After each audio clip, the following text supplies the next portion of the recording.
მზია ამაღლობელი უკვე 36 დღეა შიმშილობს. ის კლინიკა ვივამეთში რჩება. მისი უფლებადამცველის ინფორმაციით, ჟურნალისტის ჯანმრთელობის მდგომარეობა საყურადღებოა, თუმცა ამაღლობელი მოითხოვს ის პენიტენციურ დაწესებულებაში დააბრუნონ.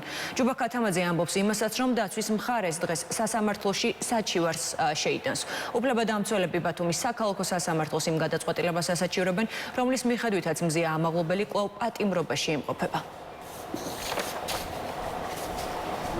დღეს შეგვაქვს საჩივარი იმასთან დაკავშირებით, რომ ბათუმის საქალაქო სასამართლოს მოსამართლე ყოლბაია სრულიად უკანონოდ მიიღო გადაწყვეტილება იმასთან დაკავშირებით დაუშვებლად ეცნო ჩვენი შუამდგომლობა. არ შევიდა შინაარსობრივად იმ ნაწილში, რაც არ აწყობდა საერთოდ თავი არიდა მტკიცებულებებზე გამახვილებას ყურადღების თავის განჩინებაში, ხოლო იმ ნაწილში, რომელშიც მის კომპეტენციას არ შეეხებოდა საერთოდ და ბრალდების მხარეს ჰქონდა მტკიცების ტვირთი და მას უნდა ემტკიცებინა ის ფაქტი, რომ კვლავ არსებობს პატიმრობის საფუძველი, თავად შევიდა ბრალდების მხარის როლში და მტკიცების ტვირთი მოსამართლემ თავის-თავზე აიღო. შესაბამისად, რიგ შემთხვევაში უფლებამოსილებას გადააჭარბა, რიგ შემთხვევაში საერთოდ უგულებელყო არგუმენტები. აქედან გამომდინარე, თუ სასამართლოები ამ შემთხვევაში ქუთაისის სააპელაციო სასამართლო არ გააგრძელებს სხვა სასამართლოების ტრადიციას, რომელიც უკვე ამ საქმეში არაერთი უკანონო და უსამართლო გადაწყვეტილების სახით ვიხილეთ, აუცილებლად უნდა მიიღოს წარმოებაში დანიშნოს ზეპირი მოსმენა და გააუქმოს პატიმრობა. დღეს მივიღეთ სახალხო დამცველისგან ინფორმაცია იმის შესახებ, რომ მათი წარმომადგენელი შესული იყო.